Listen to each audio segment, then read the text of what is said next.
AIR es noticia. Desde el Centro Mundial de Noticias de la Alianza Internacional de Radio presentamos los hechos más importantes del momento. AIR es noticia. Hola, ¿qué tal? Aquí está la información en AIR News. Johnny Romero al micrófono. Hoy es jueves 24 de febrero de 2022. Aquí están los titulares de las más importantes noticias ocurridas en el mundo hasta este momento. Registran atentados y heridos durante paro armado del ELN en Colombia. Opositores venezolanos convocan a una protesta por los derechos laborales. El Senado de Estados Unidos busca estrechar la cooperación con Ecuador en la lucha contra el narcotráfico. Centroamérica avanza en el combate al plástico, pero necesita más legislación. Guardia Nacional ayudará a Washington a controlar el tráfico de convoys de camiones. El ICE aumenta al doble la estricta detención alternativa de indocumentados y va por más. Japón y Australia se unen a Estados Unidos y otros para sancionar a Rusia por Ucrania. Aquí están las noticias. Atención, Tokio. Japón y Australia anunciaron sanciones contra Rusia, uniéndose a Estados Unidos, la Unión Europea, Canadá, Gran Bretaña y Alemania, para promulgar medidas en respuesta a las acciones de Rusia a la vecina Ucrania. Los australianos siempre se enfrentan a los matones y nosotros nos enfrentamos a Rusia junto con otros de nuestros socios, dijo a los periodistas el primer ministro australiano Scott Morrison. Esperamos tramos posteriores de sanciones. Esto es solo el comienzo de este proceso. Las sanciones de Australia apuntan a los miembros del Consejo de Seguridad de Rusia, mientras que Japón impuso congelamiento de activos para ciertos individuos rusos y prohibió la emisión de bonos rusos en Japón. El ministro de Relaciones Exteriores de Ucrania, Dmytro Kuleba, instó a la rápida adopción aún más de sanciones para detener más agresiones del presidente ruso Vladimir Putin. Se dieron los primeros pasos decisivos y estamos agradecidos por ellos, tuiteó. Ahora la presión debe intensificarse para detener a Putin. Golpeen su economía y sus compinches, golpeen más, golpeen duro, golpeen ahora. El ejército de Ucrania dijo que los bombardeos de los separatistas prorrusos en la región de Luhansk mataron a un soldado ucraniano e hirieron a otros 6. El presidente de Ucrania, Volodymyr Zelensky, firmó una orden para convocar a algunos reservistas militares, dijo en un discurso en video, citando la necesidad de dotar rápidamente de personal al ejército de esta nación. Los ucranianos son una nación pacífica, queremos silencio, pero si guardamos silencio hoy, desapareceremos mañana, dijo Zelensky. Putin, quien reunió 150.000 soldados a lo largo de la frontera de Ucrania y cuyo reconocimiento de las áreas controladas por los rebeldes en el este de Ucrania como independientes y la orden de enviar tropas rusas allí, provocó una condena generalizada. Dijo que siempre está abierto a encontrar una solución diplomática, pero dijo que los intereses de Rusia y la seguridad de nuestros ciudadanos no son negociables para nosotros. Mientras Occidente impone la primera serie de sanciones contra Rusia, la pregunta que ronda en la mente de muchos es: ¿habrá sanción económica suficientemente enérgica para que el presidente Putin detenga la ruta que al parecer tiene trazada? Aislar al gobierno ruso de las finanzas de Occidente y sancionar a integrantes de la élite rusa son algunos de los objetivos para presionar al presidente Vladimir Putin. Para Juan Fernández, experto en la industria energética, la economía rusa es más pequeña que la de Texas, por lo que el deterioro económico podría ser considerable. El que Putin, su fuente principal de ingresos, la deteriore y esa merma económica al final la tienen que pagar los rusos. Las ambiciones políticas de Putin están por encima de los costos económicos a largo plazo, por lo que las preguntas relevantes, según el economista Jeffrey Schott del Instituto Peterson de Economía Internacional, son: ¿cuál será el costo que impondrán las sanciones y por cuánto tiempo? Ahí estará el reto. ¿Pueden los Estados Unidos y los países europeos mantener sanciones significativas que afectarían el flujo de bienes y servicios a Rusia, aunque esas sanciones impondrán algunas dificultades a las empresas y consumidores en Occidente? Jeffrey Schott señaló que Vladimir Putin podría apostar a que Occidente se debilite y desmantele las sanciones con el tiempo para ganar el juego. En este ajedrez geopolítico también entra en juego Latinoamérica. De Venezuela, de Cuba, de Nicaragua, que son gobiernos totalitarios, que tienen una liazón muy importante con Putin, que lo que ha hecho Putin es desestabilizar el sistema a su favor. Alonso Castillo, Miami. Washington.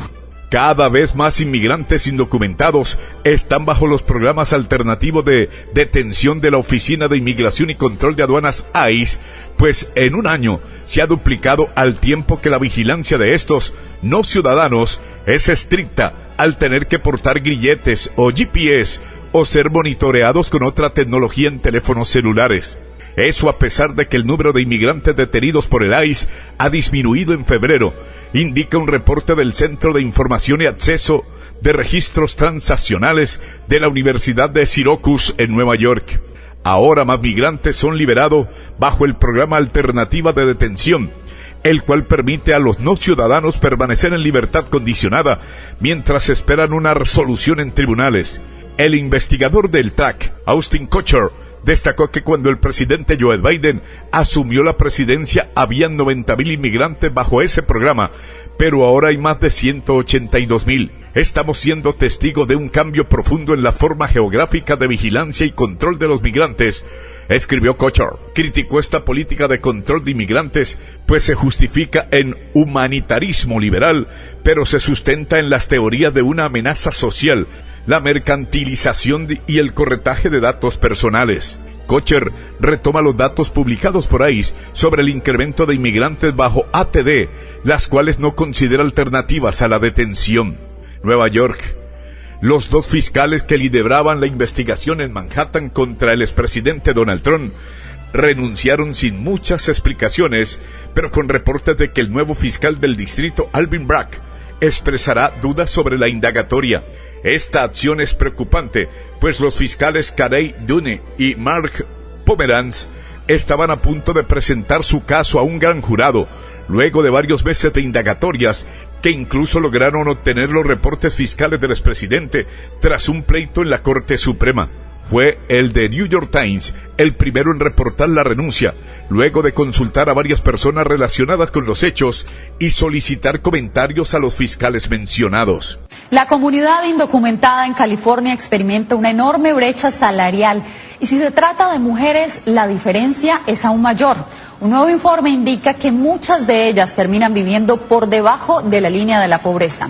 El 62% de casi 1 millón de mujeres indocumentadas en California forma parte de la fuerza laboral, pero aunque se consideran esenciales para la economía, son las peores remuneradas, según un estudio del Instituto de Políticas de Equidad de Género. Ellas ganan 49 centavos por cada dólar que ganan los hombres blancos. Natalia Vega es una analista del instituto cuyo informe detalla la precaria situación económica de las indocumentadas, quienes enfrentan la mayor brecha salarial de género en el estado. No solamente es por la condición de su estatus migratorio, sino que son ocupaciones que históricamente han sido infravaloradas. No se les ha tomado en cuenta como esencial y tienden a tener bajos salarios. Suelen trabajar en las industrias de limpieza, servicio y agricultura. Al hacer esta investigación, ¿hubo algún hallazgo inesperado o sorprendente? Realmente nos sorprendió el que ellas se encuentran peor pagadas que los hombres indocumentados. Según el informe, los hombres ganan 19% más que las mujeres indocumentadas, con un ingreso promedio de $32,600, mientras que el de las mujeres es de $27,500, y eso refleja otra realidad. El 21% de las mujeres están por debajo del umbral de la pobreza. Según Vega, la información sirve para recomendar regulaciones que beneficien a las indocumentadas y además nos parece un parteaguas para ver el debate migratorio desde otra perspectiva y tomando en cuenta la perspectiva de género. Verónica Villafañe, Los Ángeles. Ciudad de México.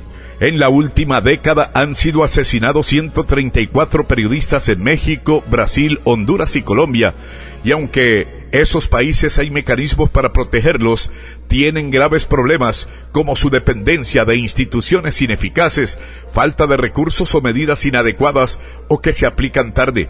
Así lo indicó en un informe divulgado hoy la organización Reporteros Sin Fronteras, titulado Bajo Riesgo, que analizó los programas de protección en esos 4 países de Latinoamérica que concentran el 90% de los casos de informadores asesinados en la región entre 2012 y 2021. Según sus hallazgos, existen fallos estructurales importantes que evitan la correcta aplicación de los mecanismos de protección. Todos ellos dependen de instituciones ineficaces, policía, ejército, justicia. Las metodologías de análisis de riesgo no tienen siempre en cuenta las especificidades de la labor periodística. Las medidas de protección son inadecuadas o se aplican demasiado tarde. Los recursos humanos y financieros son insuficientes.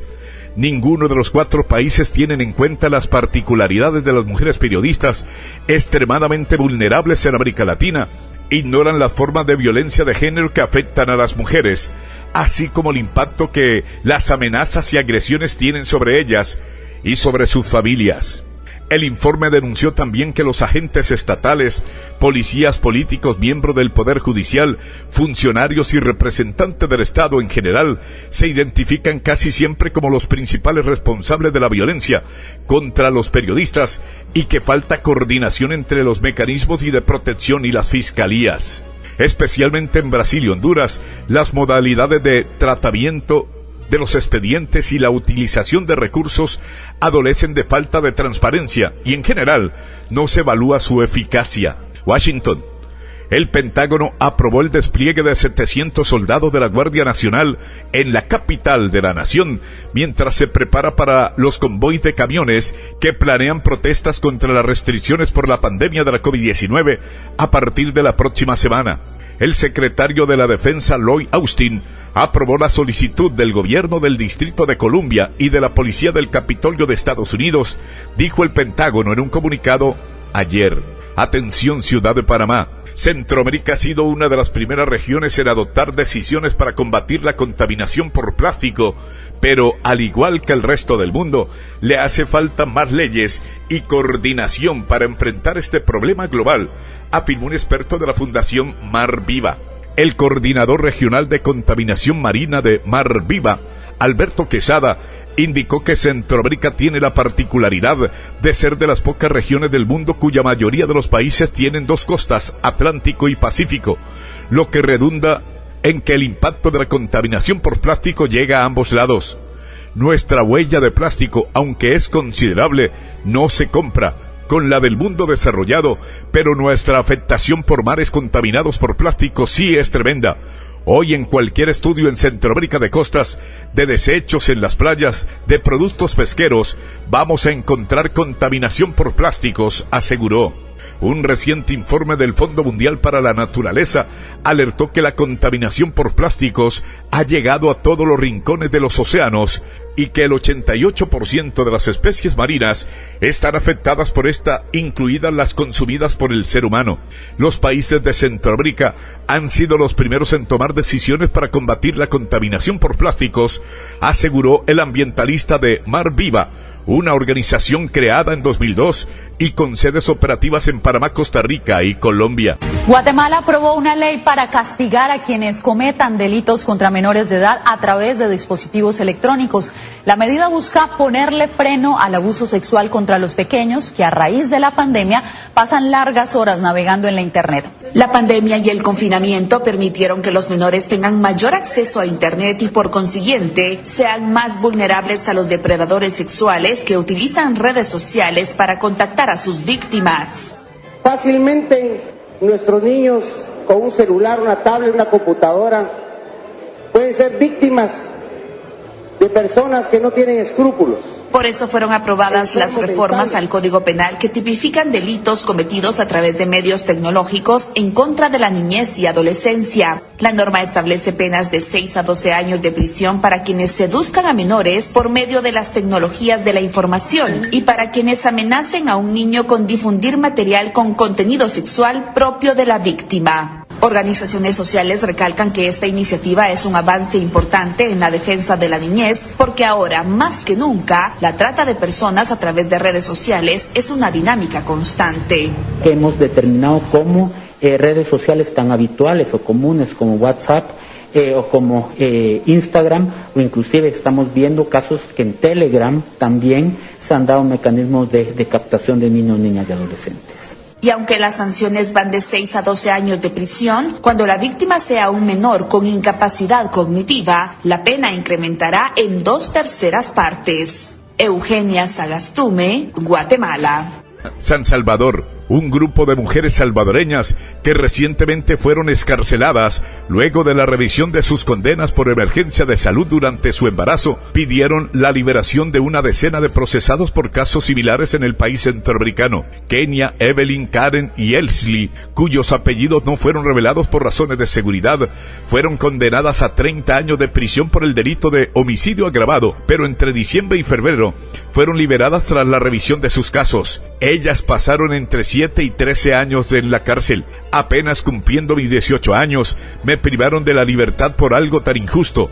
Perdí toda mi juventud, perdí mi familia. Todos mis planes de superación se me vinieron abajo, contó Kenia a los medios de comunicación. Atención, al menos 10 países se sumaron a las sanciones impuestas por la Unión Europea en enero en contra de 7 personas afines al gobierno de Daniel Ortega y de 3 entidades por considerar que violaban los derechos humanos y por las elecciones fraudulentas del pasado 20 de noviembre. Los países que se sumaron a las sanciones son Ucrania, Macedonia del Norte, Montenegro, Serbia, Albania, Islandia, Noruega, Moldavia, Georgia y Liechtenstein. Según el comunicado oficial, estos países velarán para que sus políticas nacionales se ajusten a la citada decisión del Consejo, lo cual implica la congelación de activos de los sancionados y prohíbe que estos puedan ingresar al territorio comunitario. Las sanciones emitidas en enero fueron aplicadas a los hermanos Camila Ortega.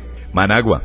La Asamblea Nacional Parlamento de Nicaragua, de mayoría sandinista, aprobó un decreto de cancelación de las personalidades jurídicas de 2 universidades privadas a petición del Ejecutivo, con lo que suman 16 los centros de estudios superiores legalizados desde diciembre de 2021. Los 2 nuevos centros ilegalizados son la Universidad Tecnológica Nicaragüense, UTN, que operaba en Managua, y la Universidad Santo Tomás de Oriente, y Mediodía Houston, Granada, ambas inscritas como asociaciones, según el decreto presentado por el diputado oficialista Filiberto Rodríguez y aprobado con el voto de los sandinistas y sus aliados. El gobierno del presidente Daniel Ortega y Rosario Murillo respaldó a su aliado Vladimir Putin después que Rusia reconoció a las regiones separatistas de Donetsk y Luhansk y ordenó el despliegue de tropas en lo que la comunidad internacional califica como una agresión a la soberanía de Ucrania, y aprovechó su discurso en el 88º aniversario del asesinato del general Augusto C. Sandino, un héroe nacional y símbolo del antiintervencionismo en América Latina. Dijo: donde lo que ha hecho es reconocer a unas repúblicas. Cuando se puso el golpe de Estado en 2014, estas repúblicas que son fronterizas con Rusia no reconocieron a los gobiernos golpistas. En una reunión de emergencia del Consejo de Seguridad de Naciones Unidas, Estados Unidos denunció el ataque de Rusia a la soberanía e integridad territorial de Ucrania, pero en Managua el presidente Ortega insiste en atacar al imperialismo y al capitalismo también, y continúa justificando la agresión rusa días después que anticipó su apoyo en Managua al viceprimer ministro Yuri Borisov, un emisario de Putin que prometió a Ortega un incremento de la cooperación militar y comercial. Por su parte, el ex jefe contrarrevolucionario y analista político Luis Flay comentó a La Voz de América que el gobierno sandinista está involucrando a Nicaragua en un conflicto en el que no tiene participación, complicando aún más su relación con los Estados Unidos. Estamos regresando 50 años atrás, ¿verdad? 40 años atrás, pues, igual lo hizo en los años 80, el sandinismo se alineó con la Unión Soviética. Esto daña. En tanto, la crisis interna de Nicaragua se mantiene sin que el gobierno muestre voluntad de cambiar su postura sobre los acontecimientos en la nación y a nivel internacional. Daliana Ocaña, Nicaragua. Atención, Quito, Ecuador. El presidente de Ecuador, Guillermo Lasso, y el presidente de la Comisión de Exteriores de la Cámara Alta de Estados Unidos, el senador Bob Menéndez, sostuvieron un encuentro virtual en el que abordaron temas relacionados al fortalecimiento de la seguridad y el combate del crimen organizado transnacional en Ecuador por parte de Estados Unidos. El encuentro donde Menéndez habló de la importancia de un proyecto de ley que busca una asociación entre Estados Unidos y Ecuador sirvió para que el presidente ecuatoriano solicitara mayor apoyo del gobierno de Estados Unidos para combatir el narcotráfico.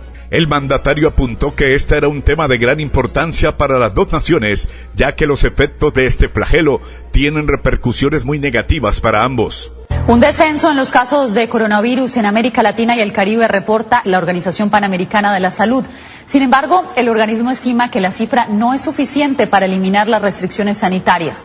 El diagnóstico de la Organización Panamericana de la Salud en la guerra contra el coronavirus puede ofrecer una luz de esperanza para el hemisferio ante la reducción de los índices de nuevos contagios. Sin embargo, el organismo está enfocado en la estabilización sostenida de estas tendencias. Una caída del 28% en comparación con la semana anterior. Y al cabo de 6 semanas consecutivas de aumentos, vimos la caída en el número de muertes por primera vez desde el comienzo de la ola de Omicron a 29.000 muertes nuevas notificadas en la región. No obstante, la OPS advierte que pese a que los indicadores se inclinan hacia un declive en variables de gravedad por el COVID-19, no es momento de bajar la guardia en las restricciones, porque algunas naciones aún pueden sufrir debido al incremento de nuevas infecciones en las pasadas semanas. Si bien los casos cayeron en 1/3 en América del Norte, México notificó un aumento del 70% en el número de infecciones nuevas, y mientras que las muertes cayeron en los Estados Unidos, estas tasas se encuentran entre las más altas que hemos visto en el curso de la pandemia. En América Central, las muertes se han reducido en 17% respecto a la semana anterior. No obstante, en Nicaragua se produjo un aumento de 1/3 en los ingresos de nuevos pacientes. José Parralete, Miami. Caracas. El movimiento opositor Salvemos Venezuela, encabezado por el exdiputado Juan Guaidó, convocó una protesta para hoy en todo el país en defensa de los derechos laborales. La exdiputada opositora Delsa Solórzano detalló que la protesta será un pancartazo, nombre usado en el país para pequeñas concentraciones, y tendrá lugar en todas las capitales del país, según recoge un comunicado de la oposición. Señaló que desde el pasado 11 de febrero, varios partidos políticos de la oposición venezolana han promovido cerca de 100 encuentros municipales en el país, convocados por Guaidó. El pasado domingo, la oposición liderada por Juan Guaidó volvió a las calles con encuentros municipales celebrados en varios estados del país, para promover la convocatoria de las elecciones presidenciales y parlamentarias libres, justas y verificables. Otras noticias con Carolina Alcalde. Dependiendo de cuánto evolucione la crisis en Ucrania, se podrían generar impactos políticos y económicos sobre los actores que de alguna forma están involucrados con la situación, según expuso Piero Trepichone, politólogo y miembro del Centro Gumilla, fundación dedicada a la investigación. En ese sentido, si el conflicto deriva en acciones bélicas, las sanciones económicas podrían repercutir sobre países aliados de Moscú, entre ellos Venezuela, que mantiene una importante alianza geopolítica con Rusia y China. Consultado por La Voz de América, el analista Trepichone no descarta el escenario de que Caracas pueda reconocer a las regiones separatistas y todas las acciones que impliquen un cuadro geopolítico a favor de Moscú.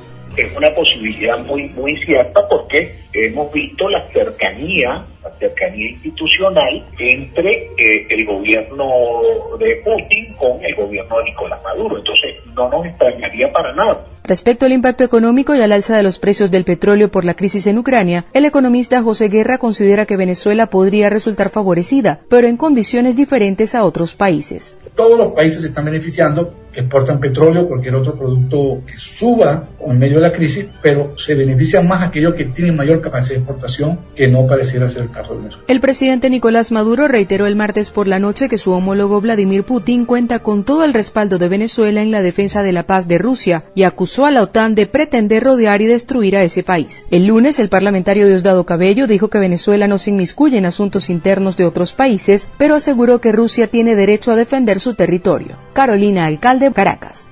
Atención Bogotá. La Policía Nacional de Colombia ha registrado atentados en diferentes ciudades de Colombia, incluyendo Cúcuta, ciudad fronteriza con Venezuela, atribuidos al Ejército de Liberación Nacional, ELN, reportaron medios locales. El ELN anunció el día domingo un paro armado que paralizaría tanto el transporte como el comercio en zonas donde tiene presencia y comenzó a las 6 de la mañana del miércoles hasta el amanecer del sábado 26 de febrero. El ministro de la Defensa, Diego Molano, entró en un balance de la situación en una declaración oficial en la que aseguró que se han registrado 10 afectaciones en las vías del país, de las cuales 8 fueron superadas. El dispositivo de seguridad de nuestra fuerza pública está sirviendo. Las 10 afectaciones que tenemos están concentradas en 5 municipios de toda Colombia, en 3 departamentos norte de Santander, Santander y Cauca, explicó Molano. El ministro también confirmó que 8 personas resultaron heridas por una explosión ocurrida entre el municipio de San Gil y Socorro, en Santander. Las explosiones en Cúcuta y el Cesar se registraron en la madrugada. La Policía Nacional confirmó la muerte de un guía canino y la afectación de una integrante de la Policía Nacional en un hecho ocurrido a 4 uniformados que resultaron afectados por aturdimiento. Noticias desde Bogotá con Manuel Arias Naranjo.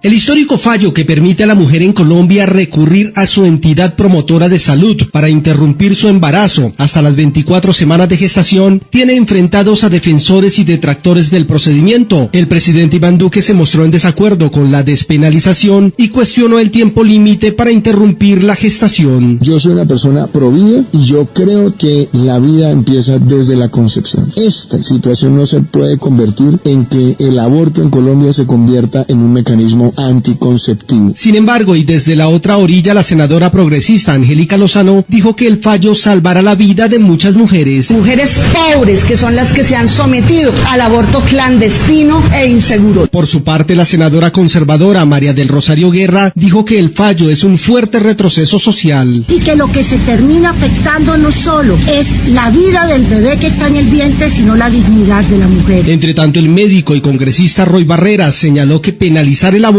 es un doble castigo contra la mujer.